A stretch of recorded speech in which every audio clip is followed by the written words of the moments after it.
Vamos à primeira pergunta, né? Tem vários jeitos, a gente fala carnaval. Tem que aproveitar o carnaval e ir na praia, daí pode. Você pode ir na praia, você pode ir no mar, você pode nadar.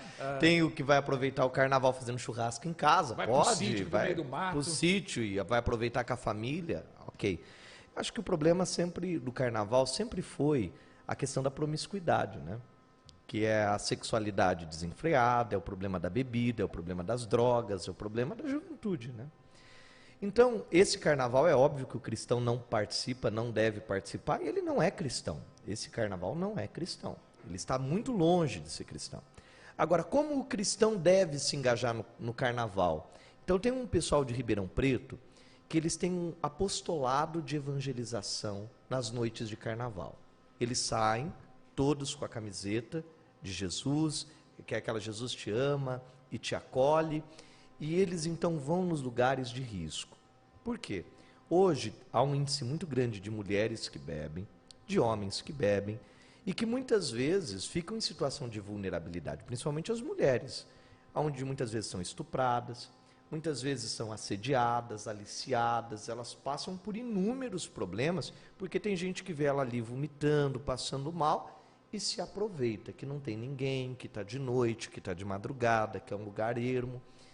Então, essas pessoas saem na noite, pegando essas pessoas que têm vulnerabilidade, acolhendo essas pessoas, colocando em vans, levando para casa, recuperando, eles levam sopa, levam água, acolhe, dá uma direção, entrega essas pessoas e deixa sempre uma cartinha de evangelização sobre os perigos que essa pessoa poderia ter corrido se não fosse alguém de Deus agindo na vida dela. Então, era anjos de alguma coisa, não sei se era anjos da madrugada, anjos, mas era esse o princípio. Então, eu acho que é uma maneira muito legal de evangelizar e de colocarem os jovens para mostrar até mesmo para eles como é o carnaval do mundo. Porque a promessa é de um dia de folia, de alegria, de festa, mas que pode virar uma tragédia para o resto da vida de uma pessoa, né? Porque se a pessoa se perder ali, se ela encontrar um mau caráter, se ela encontrar uma pessoa errada, se ela não tiver amigos do lado dela, ela pode transformar aquela noite num pesadelo, né? Ó, vamos aí, o padre sempre muito bem nas palavras, por isso que eu gosto do padre Pedro Henrique, né?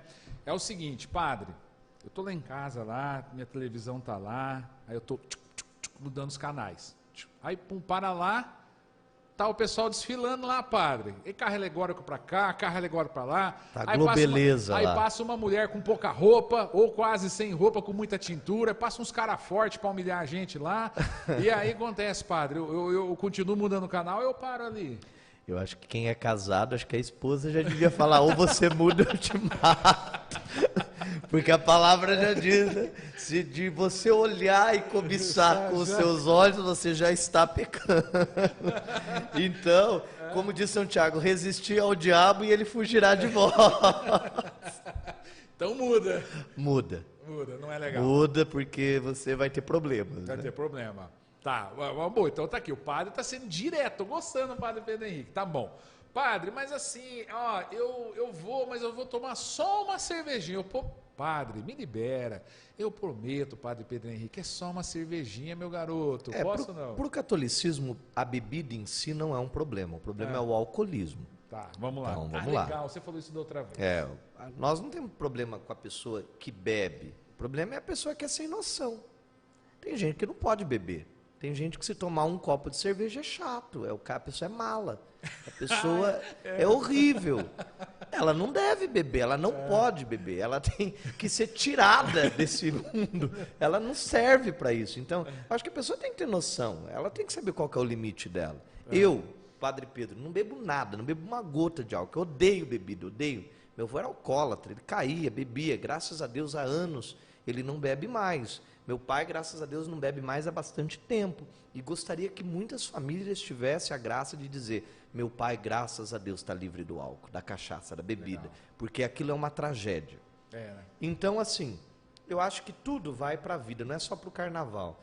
Quem consegue tomar uma cerveja e consegue continuar a ação, ok. Se não consegue, não bebe. E ponto. Tá, agora vamos falar assim, depois eu vou falar dos pais responsáveis que ficam em casa, né? Tem essa situação, quem vai pro carnaval e quem fica, né? Padre, mas assim, eu tô jovem, padre, tô bem, mas eu quero... Tô zen, mas eu tô quero, legal. Tô legal, mas eu quero namorar, padre, eu quero namorar bastante, eu vou pegar todo mundo nesse carnaval. Ó, passou na minha frente, vou derrubar. E aí, padre? É promiscuidade. Então, claro, quem é solteiro não comete adultério, mas comete fornicação, que é um pecado grave. Ah, padre, mas por quê? Bom, eu vou dizer uma coisa aqui. Toda relação sexual, ela tem contato com o sangue. O sangue é o que nós temos que carrega as nossas energias, é a vida. Quando você troca sangue com uma pessoa, você está trocando energias com aquela pessoa. Você está se tornando uma só carne, um só corpo, um só sangue. Você está colocando todo o seu ser e você está dando toda a sua energia. Ótimo que é boa. Aí você pega uma pessoa que tem um problema espiritual, uma pessoa que carrega coisas espirituais, automaticamente você está absorvendo todas aquelas coisas. Encostos passam dessa maneira. Eu lido com exorcismo e tem pessoas que depois têm problemas espirituais, manifestam por causa disso. Quando a Bíblia diz que deve unir um homem e uma mulher e informar uma família e eles têm ali a liberdade, o direito à vida sexual e a sexualidade não é pecado dentro do casamento e tudo mais, é porque você está trocando, você está formando a sua espiritualidade. A Bíblia não está dizendo isso à toa, não é porque o evangelho é chato, não é porque não quer que você aproveite a vida. Nós estamos falando de problemas espirituais. Como é que você vai saindo e trocando intimidade com tudo que é gente que você acha na sua frente? Como é que você vai e você se deita com uma pessoa e troca energias com uma pessoa que você nunca viu na vida? Quer dizer, isso é além da promiscuidade, isso é uma falta de noção, isso aí é uma falta de discernimento. Porque você está dando tudo de você para um desconhecido, para uma desconhecida, quer dizer, isso não tem sentido, isso não entra na minha cabeça, não cabe na minha cabeça. Então, eu acho assim, se você se você acha que você não consegue ficar sozinho, você precisa de uma companheira, então case com essa pessoa, encontre uma pessoa certa, case com ela e tenha essa vida afetiva, é o que Paulo diz. Agora, se você consegue ser celibatário, solteiro, fique e aproveite a sua vida de solteiro, mas de maneira sóbria. Você quer namorar? Namore de uma maneira sóbria, mas seja firme. Seja o seu sim, sim, seja o seu não, não. E se for morno, Deus vomita, né? Já está na palavra de Deus. Poxa, tá aí a palavra. Padre, o senhor faz atendimento, né? Muitas pessoas se procuram. Como que fica essa relação? Eu falo pais e mães, né? Porque são assim, os filhos estão na rua, entre aspas, né? Estão aproveitando.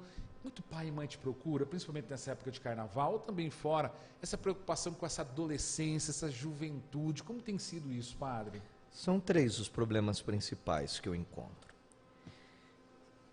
Adolescentes com crise de ansiedade e depressão. Adolescentes com problema de drogas, que geralmente já está ligado à depressão e ansiedade, e o alcoolismo. E o terceiro, adolescentes que estão desnorteados, que vão procurando grupos, mas isso sempre existiu. Antigamente tinha os góticos, eu tinha um amigo na minha época de escola que vestia de preto e eles iam para o cemitério ficar o dia inteiro, sabe Deus o que fazer no cemitério. Tinha, mas não tinha, naquela época tinha também. Tinha uma novela que passava. Tinha, que tinha os góticos, aquele monte de... Tinha o Zemo, que pintava tudo de vermelho e trarará, mas era tudo triste, pintava umas lágrimas, mesmo usando uma roupa colorida, tinha isso aí também. Quer dizer, sempre teve. Então, agora, eu acho que o grande questionamento é o que leva as pessoas a precisar de um grupo, ou precisar das drogas, ou precisar do álcool. É a mesma coisa. É uma falta de sentido da vida. Então, se você for atrás disso, você vai ver que são famílias que não têm uma ligação espiritual, são famílias que não têm um amparo espiritual, são famílias que muitas vezes não têm um histórico de proximidade religiosa. Porque a religião, ela é tudo quando você vai falar de sentido de vida. Porque a palavra te dá um sentido, e esse sentido vai além de uma profissão, ou do financeiro, ou de conquistar coisas. Porque se o jovem ficar atrelado só à internet, ao Instagram e ao YouTube, ele vai se acostumar a sair com 3 mulheres muito boas, a ter um carro muito bom e a ter uma mansão com 17 anos de idade. Como é que a pessoa faz isso trabalhando? Impossível. Impossível. Então é óbvio que ela vai ter ansiedade, depressão, compulsão e ela vai se sentir triste, porque o padrão que é apresentado para ela, o modelo que é colocado para ela de pessoa de sucesso, não é tangível, não é acessível, não é alcançável, porque não existe. E as pessoas estão consumindo ilusão e tentando alcançar a ilusão. E aí você vê gente querendo enriquecer com aposta esportiva, que é o fim do mundo. A pessoa fica lá, diz que está trabalhando. Eu fico lá na aposta esportiva. Não, padre, mas eu ganhei R$ 150 semana passada. Eu perdi 200 essa semana, mas eu ganhei 150 semana passada. Aí a pessoa Ai, padre, fica igual as velhinhas que vai chegar lá. Padre, o senhor não benze a Mega Sena aqui? Falei, filha, se eu for benzer todo mundo ganhar, não dá nada para ninguém. Entendeu? Ai, padre, eu gosto. Muda a idade, mas é o mesmo, entendeu? Aí ele critica o vô que joga na Mega Sena e joga na loteria esportiva, quer dizer, não dá nada, né? Então eu acho assim, o princípio é o mesmo. Eu acho que a gente tem que procurar ser alguma coisa e não ter alguma coisa. Porque se você for atrás de ter alguma coisa, vai ser o problema que nós vemos aí no mundo. Aí você vai ter que beber, vai ter que usar droga, vai ter que se prostituir, vai ter que fazer um monte de coisa. Porque feliz você não vai ser.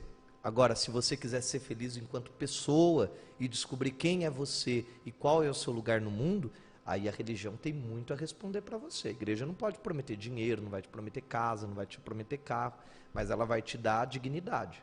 Ela vai te levantar como pessoa. Ela vai te dar uma estrutura emocional. E isso a igreja pode prometer para as pessoas.